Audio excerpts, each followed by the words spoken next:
Hola a todos, mis queridas amigas y amigos. Vamos a comenzar como siempre hacemos con una pequeña oración, invocando al Espíritu que venga sobre nosotros, que nos acompañe en este momento.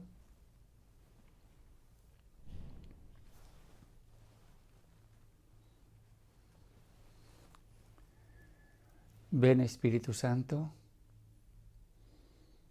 nos abrimos a ti, a tu unción, a tu descanso, a tu amor.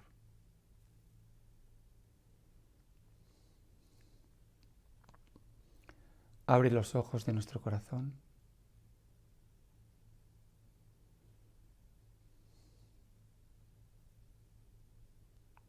Ilumínanos.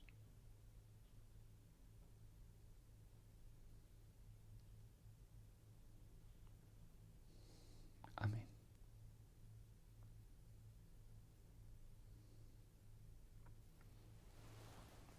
Mis queridas amigas y amigos,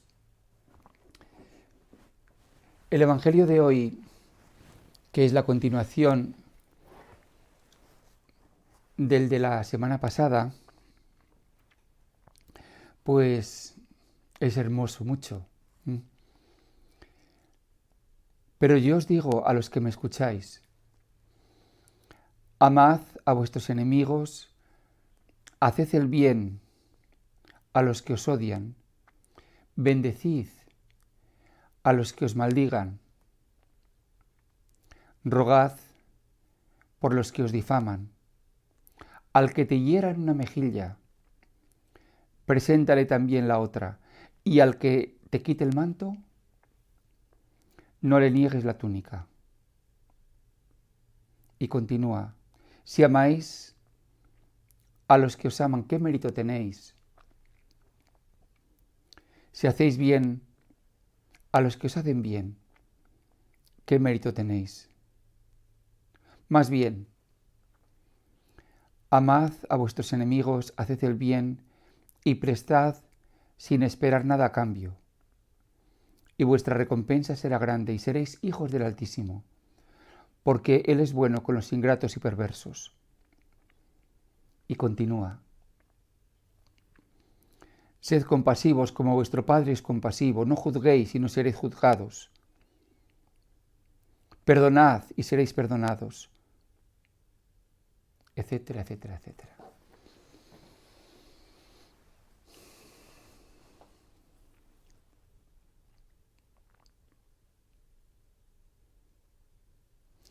Yo le doy gracias al Señor por este texto, por este Evangelio, porque me va a permitir lo que yo considero, hablar de lo que yo considero que es algo esencial en la vida cristiana. Y necesito todo el apoyo espiritual. Por eso que el Señor me ilumine. Que el Espíritu Santo me guíe. Ponga palabras en mi boca. Bueno, pues cuando leí este Evangelio ahora unos días, poco a poco, ¿no? Se ha ido dibujando la idea que quiero transmitiros.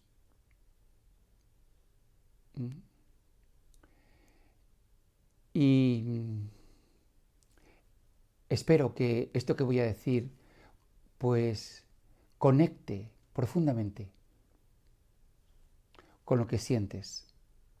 Porque eso es lo que quisiera. Que me escuchases, pero no solamente a nivel superficial, sino que tocase tu corazón. Como ves, soy muy ambicioso. Espero que mis palabras te lleguen a lo más profundo. Tal vez un poco ambicioso, un poco arrogante, pero es lo que realmente quiero. Bueno, pues después de escuchar este Evangelio, cuando se predique, o mejor dicho, cuando se proclame este domingo, ¿no?, en las iglesias, por todo el mundo. Pues a mí me gustaría saber cuál es la reacción, ¿no? ¿Cuál es el sentimiento? ¿Qué impacto ha producido este Evangelio, estas palabras, en la gente que viene a la iglesia, en los creyentes, en los cristianos? Cuando Jesús dice, ama a tus enemigos, perdona, no devuelvas la ofensa, etcétera, etcétera, etcétera, ¿no? Yo ahora estoy un poco imaginándome, me puedo equivocar, pero me imagino que la respuesta de la gente es, ¡jo, qué bien! Esto está fenomenal. Y al mismo tiempo de aceptar, de asentir que este es un ideal maravilloso,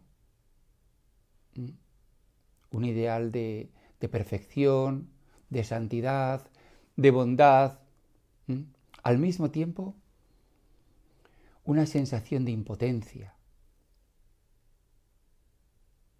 de incapacidad, de sentir, pues qué difícil. Yo me acuerdo en una ocasión, en Hong Kong, en nuestro grupo de oración, ¿no?, que el tema era las bienaventuranzas. Entonces las leímos, las proclamamos, y una señora automáticamente dijo, padre, qué difícil hacer esto. Qué difícil hacer esto. Yo traté, no sé si con éxito o no, de explicarle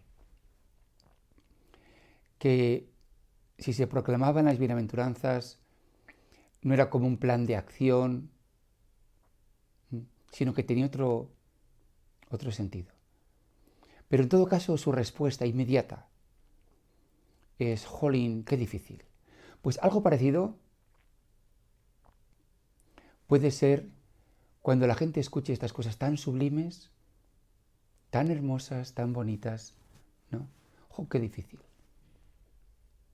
Algo parecido también, ¿no?, a la reacción del joven rico. Un chico muy majo, muy bueno, muy piadoso, que quería llegar a la vida eterna. Y Jesús le dice, ven y sígueme. Y él dice, qué difícil. Y se va a su casa entristecido. Esa es la situación de muchos cristianos. Y que yo veo también, pues, en mi experiencia diaria, en el trato con la gente. Es un ideal, ¿no? Un ideal muy alto, de perfección, de amor, de bondad, de acordarte de Dios, de que Dios sea el centro de tu vida, de sacrificarte, de tener paciencia, de no enfadarte, de ser generoso, de hacer algo por los demás, de vivir una vida muy humilde, muy sencilla, muy pobre. Y puedo seguir mucho rato más diciendo, pues, cosas maravillosas, ideales, y la gente lo escucha y asiente, decir, es verdad, todo eso es cierto, eso es bueno, y ser cristiano debe ser todo eso. Pero viene luego después una confrontación con tu realidad. Y decir, pues yo no llego. Yo debería ser mejor, tener más paciencia con mi familia, no enfadarme, no ser tan, etcétera, etcétera, etcétera, etcétera. Como resultado de esto, puede haber diferentes reacciones, unas extremas y otras menos extremas, ¿no? Vamos a empezar por las menos extremas. Pues sería la actitud un poco, si queréis, cínica. Bueno, pues chico, hombre, ya sabemos que estas cosas, pues sí, claro que tenemos todos que ser perfectos, pero bueno, yo qué sé, Dios ya nos comprende, sabe que somos, como dice el Evangelio, la Biblia, Dios sabe de qué estamos hechos, que somos polvo. Hombre, tú esfuérzate, unos mínimos. Hombre, no seas bruto, no hagas cosas graves. Por eso se nos dice que hay pecados mortales, pecados muy gordos y pecados veniales. Hombre, los mortales trata de evitarlos, eso sí. Pero chicos, los veniales, bueno, pues te confiesas y ya está. Esa sería un poco la actitud más cínica, si queréis, o más práctica, que no se dé problema. Que no se dé problema y bueno, pues tira para adelante. Es un cristianismo práctico, realista. Yo no sé hasta qué punto ayuda. Sí, bueno, pues un Dios que está ahí, que en momentos de dificultad, pues rezas. Bien, bueno. Vamos ahora al otro extremo, al extremo absolutamente opuesto. Y posiblemente el mejor exponente de este otro extremo absolutamente opuesto es Lutero, Martín Lutero, ¿no? Estamos hablando evidentemente de un contexto religioso pues muy diferente al nuestro, ¿no? Donde la idea, por ejemplo, del juicio final, del infierno, de la salvación, de la condenación, todo esto estaba como muy presente. Pues aquí tenemos a un fraile, Lutero, muy inteligente. De hecho, fue doctor en Biblia, en Sagrada Escritura. Monje, agustino. Y este señor, y este fraile, y este sacerdote, tenía una conciencia de pecado, de indignidad, total y absoluta, de que se iba a condenar. Él veía su pecado, él veía su indignidad por todos los sitios, sus pasiones, sus faltas, y él intentaba con todas sus fuerzas llevar una vida que le permitiese la paz, la confianza de que se iba a salvar. Se esforzaba, realizaba incluso prácticas de mortificación, sacrificios, y por más que hacía, nunca encontraba la paz. Siempre se quedaba muy lejos del ideal, nunca encontró la paz. Esto suponía para él una tortura, una angustia incesante. Creo que podemos pensar pues, que este hombre estaba enfermo. Bueno, pues vale, es posible. Que era un neurótico. Pues bueno, pues también. Una persona con un trastorno mental, vale, sí, es posible que sí. Pero lo cierto es que este hombre vivía angustiado por un tema religioso. Entonces Lutero se agarró a un clavo ardiendo y encontró en la frase de San Pablo, el justo vivirá por la fe, que viene del profeta Habacuc, y que la salvación nos viene por la fe en Jesús.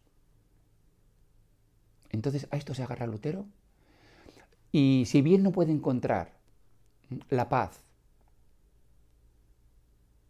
la seguridad en sus obras, la palabra obras es muy importante, sí que la encuentra en la fe, en el Hijo de Dios que ha muerto por mí, y si yo creo en Jesús, tengo la salvación.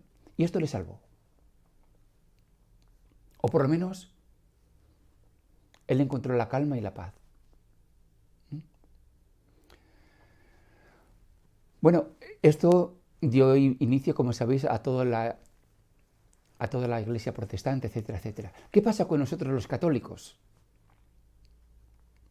Bueno, pues todos nos hemos criado, yo por lo menos, bueno, en fin, estoy generalizando mucho, pues en lo mismo, ¿no? En el esfuerzo, en el trata de, inténtalo, pon todo lo que puedas, Dios te ayudará. etcétera, etcétera, etcétera, ¿no? Y cuando escuchábamos, por ejemplo, evangelios de este tipo, ¿no? Pues nadie se los tomaba en serio. Hombre, tú intenta ser bueno eso sí, pero no intentes cumplir esto porque tampoco, no hace falta, hombre. Intenta un poco, eso sí, ser bueno con las personas, pero eso de que cuando cuando te den una torta, pon la otra mejilla, pues tampoco hace falta. ¿Mm? En todo caso, el resultado era siempre ese, ¿no? Todas las predicaciones que escuchábamos era, esfuérzate, pon de tu parte lo que puedas, trata de salvarte, ¿no? Bueno, pues yo fui muy afortunado, muchísimo, porque a la pronta edad de 17 años, ¿no? Escuchamos esta predicación tan bonita, tan gloriosa, ¿no? De un Dios que te salva. Y desde ahí ya se empezó como a crear una nueva vida. Básicamente, yo voy a deciros cómo he vivido durante muchísimos años, ¿no? Esta nueva vida, esta nueva espiritualidad. Y es, primero, tomar conciencia de mi indignidad, ¿no? De mi pequeñez, de mi impotencia, de mi incapacidad. Esto que dice aquí el Evangelio yo no lo puedo realizar, me supera. Entonces, yo en pura confianza me abro al Espíritu, con esperanza de que el Espíritu lo va a hacer en mí. Por una parte es cierto que yo cuando escuchaba este tipo de evangelios también me creaba inseguridad, desasosiego, una sensación de y los pasaba rápido. Pero siempre decía, bueno, pues ya lo hará el Señor. Ya lo hará el Señor. Y desde luego no entraba en el agobio de culpabilizarme porque tengo que hacer, tengo que esforzarme, tengo que salvarme, tengo que conseguir. Ya lo hará el Señor.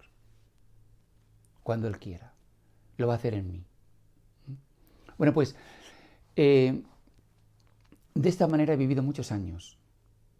Y comparándolo con lo anterior es desde luego un cambio maravilloso. Porque hay gozo. Cosa que en el primero no hay. En el primer nivel no hay gozo. Lo único que hay es agobio, frustración, cansancio, abatimiento. En el peor caso, cinismo. Pero, como digo, esa predicación que escuché es una predicación gozosa. Dios te va a salvar. Dios lo va a hacer en ti. Y como digo, pues de esa manera he vivido muchos años. Y bueno, pues quiero compartiros que el Señor me ha llevado a dar un paso más. A dar un paso más que quiero compartir contigo. Y no te lo quiero imponer, sino compartir, para que veas cómo el Señor lo ha ido haciendo, ¿no? Como te decía antes, cuando yo escuchaba un evangelio como este, en el cual el Señor te pide que hagas algo, yo decía, ¡buf! ¡Qué mal rollo! Ya lo hará el Señor. ¿No? Pero ahora ha habido un cambio. ¿En qué consiste este cambio? Bueno, pues evangelios como este crean una división en mí. ¿Mm? Es decir, en mí se crea como una especie de tensión, de dualidad, entre mi parte superior y mi parte inferior. ¿Cuál es mi parte inferior? Pues eso, mi mezquindad, mi pereza, mi egoísmo, mis celos, mi envidia, mi deseo de protegerme, mi miedo a que me hagan daño. Todo eso. Ese es mi ser inferior. Pero crea también palabras como esta, un ser superior, que es un deseo inmenso, inmenso y profundo de santidad. Exactamente eso. Palabras como esta del Señor crean esa polaridad. Por una parte, me contrasta con mi realidad concreta, de que yo estoy a millones de años luz de esto, y al mismo tiempo un deseo profundísimo de que esto sea realidad en mí y de vivirlo. Esta tensión es dolorosa, como todas las tensiones. Antes no había tensión, en mí mismo digo. Había calma, es decir, este tipo de evangelios prefería no escucharlos, los pasaba, porque no cuadraban con mi idea de eso, de una salvación gratuita. Los pasaba, ya lo hará el Señor. Pero ahora no los paso, ahora pasajes como este yo los encuentro muy beneficiosos para mí. ¿Por qué? Porque crean en mí esa tensión. Por una parte, insisto, me confrontan, me humillan, me producen dolor y al mismo tiempo generan en mí un deseo de santidad. Y bueno, pues alguien dirá, pues ¿y de qué te sirve todo eso? ¿De qué te sirve reconocerte que eres impotente, débil, cobarde, pequeño? ¿De qué te sirve? ¿Y de qué te sirve tu deseo de santidad? Bueno, pues el deseo de santidad es lo más grande que puede tener un ser humano. Lo voy a repetir. No ya ser santo, sino el deseo de serlo. Es lo más grande que podemos tener. El deseo de amar, el deseo de perdonar, el deseo de ser profundamente transformados, el deseo de ser como Jesús, el deseo de ir superando, ¿no?, todo aquello que te impide la comunión. Eso es lo más grande que tenemos. Un deseo auténtico. ¿Por qué? Primero, porque ese deseo te mete en comunión profunda con el mundo espiritual. Somos lo que deseamos. Y lo que deseamos nos orienta. Fijaros que en ese deseo también hay gozo. Yo sé que me falta muchísimo para llegar a eso. Pero yo sé que hay algunas personas que han llegado. Jesús lo ha vivido. Y yo estoy unido a Jesús. Y por tanto ya me gozo en eso. De alguna manera en ese deseo también está su cumplimiento. Está una especie de realización en esperanza. Pero no como un sueño utópico, sino yo sé que va a ser real en mí, que un día eso va a ser posible. Al mismo tiempo, y esto es muy importante, hay un cambio en el agente. Fijaros que utilicé una palabra un poco extraña, ¿no? Un cambio en el agente. ¿Qué quiere decir esto? ¿Qué quiere decir que hay un cambio en el agente? ¿Qué es eso de la gente? Bueno, pues yo creo que me vas a entender muy bien. En el primer modelo, que escucha estas cosas y se siente triste, abatido, pues se siente triste porque la gente es él. Yo soy el que tengo que ser buen cristiano. Yo soy el que tengo que cumplir el Evangelio. yo soy el que tengo que parecerme más a Jesús. El agente soy yo. Dios me va a ayudar. Hombre, pues claro, para eso está la gracia. Pero yo.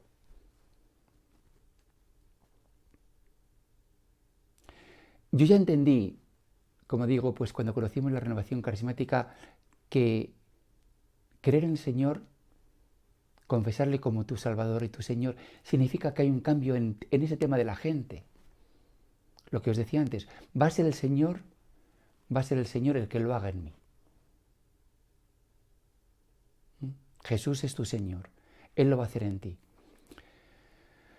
Bueno, pues yo ahora también lo vivo así, pero también hay un pequeño cambio. No va a ser solo el Señor el que lo haga en mí. Porque si ese fuese el caso, Él no me necesita. Y si Él no me necesita, entonces ¿qué soy yo? Un autómata, un robot, una marioneta. Que lo haga Él. Pero es que Él no lo quiere así. El misterio de la encarnación del Hijo de Dios es el misterio de que lo humano y lo divino se unen. Y eso tiene que realizarse en mí también y en ti. Y si Dios lo es todo en mí, yo desaparezco. Dios lo es todo. Y si yo desaparezco, pues el misterio de Jesús, el misterio de la doble naturaleza de Jesús, también se rompe, desaparece. Por eso el Señor a mí también me valora. A lo mejor yo no me valoro a mí mismo. Me considero tonto, inadecuado, impotente, incapaz, pero Él me valora. Y por eso quiere el Señor que en esta obra de transformación los dos estemos unidos, que seamos eso, como dos socios, o como dice Él, cargad con mi yugo, es decir, en un yugo siempre hay dos animales, dos vacas o dos bueyes. Él quiere que los dos estemos unidos por el yugo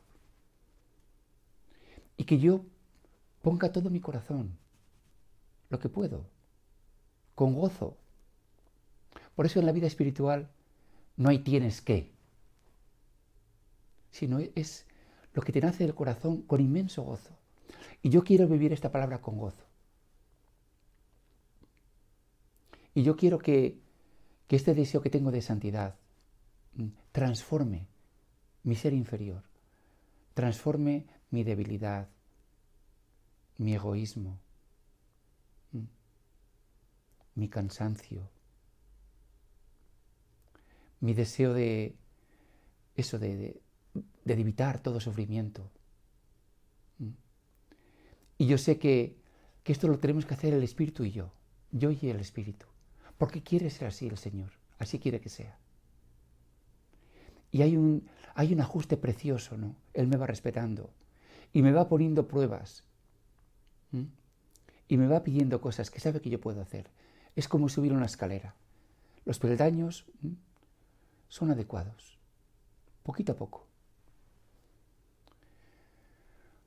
Y al final que surge el gozo. Y también le doy gracias al Señor porque me permite, ¿no?, vivirlo con Él. Y le doy gracias porque lo que Él va haciendo en mí. Y porque yo también voy siendo transformado. Y fijaros, el que yo reciba parte de gloria, en inglés se dice to take credit, ¿no? El que yo reciba parte de gloria de todo esto no le quita la gloria a Dios. No se trata, como hemos dicho muchas veces, de creer en Dios a costa del hombre, como tampoco se trata de creer en el hombre a costa de Dios, que es el humanismo ateo, ¿no? Creer en el hombre, pero a costa de Dios, porque Dios anula al hombre. No. Se trata de creer en el hombre y en Dios y en el hombre. Porque creer en Dios es también ser humano. Dios es mucho más humano que el hombre. Es el hombre el que es inhumano. Por eso no se puede creer en Dios, no se puede creer en Jesús sin creer en mí y en ti, sin valorarme, sin apreciarme, sin acogerme. Dios es el más humano. Nosotros somos los que somos a veces tan inhumanos. Amén. Aleluya. Que el Señor te bendiga.